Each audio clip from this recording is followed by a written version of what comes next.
Assalamualaikum warahmatullahi wabarakatuh. Innal hamdalillah wassalatu wassalamu ala Rasulillah Sayyidina Muhammad ibni Abdillah wa ala alihi wa sahbihi wa mawalah, amma ba'du. Hadirin anu dipika hormat, para alim ulama, para juama, para hujajul ustad miwah ustadah anu ku pribados dipika hormat, anu insyaallah ku Allah dimuliakeun. Oge teh hilap ka bapak-bapak, ibu-ibu, warga sadaya anu ku pribados dipika hormat, anu insyaallah ku Allah dimuliakeun.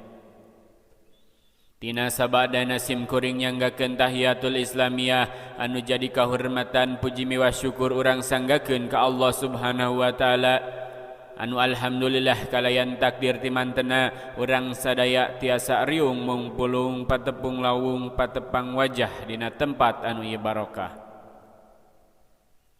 Anu mudah-mudahan ieu reungan teh singajantenkeun hiji wasilah ngengengkeun syafaatul udma dina poe kiamah, amin ya Allah ya rabbal alamin.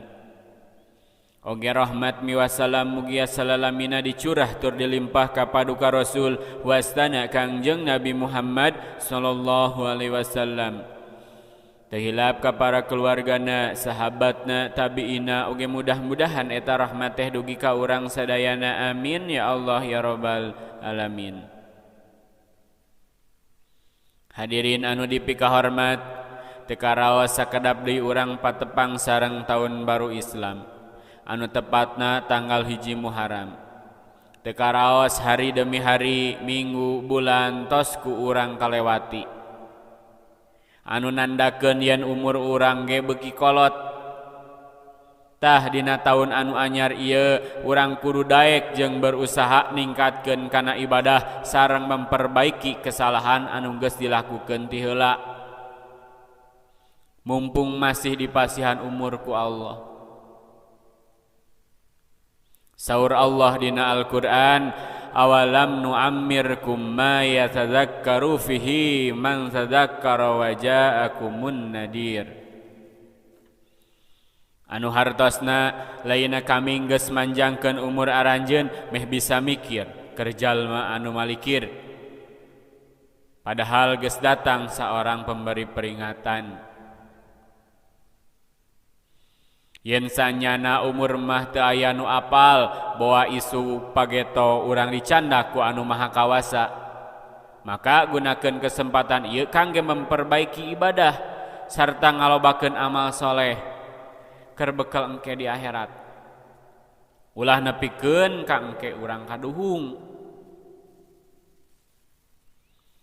Tahun baru ieu teh jadi pepeling keur urang. Tahun silih berganti, lain hartina nambahan umur, tapi umur urang teh ngurangan. Jatah hirup di dunia teh beuki saeutik. Matak ulah berpoya-poya lalai tina ibadah, komo kana ninggalkeun salat. Kudu antusias ngarayakeun tahun baru, meh jadi pepeling keur urang ngarayakeunna mah kumaha bae, nu penting jauh tina madarat.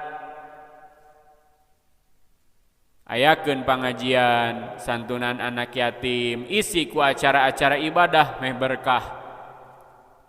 Mudah-mudahan ku awal tahun baru ieu urang sadaya dipasihan umur anu panjang tur barokah supaya bisa leuwih ningkatkeun kana ibadah urang sarta dipasihan kasehatan sareng rezeki anu berlimpah, amin ya Allah ya rabbal alamin. Hadirin anu dipika hormat, moal seueur anu dicarios kirang langkungna ulah kirang-kirang hapunten, pisim kuring di alap cekap. Wassalamualaikum warahmatullahi wabarakatuh.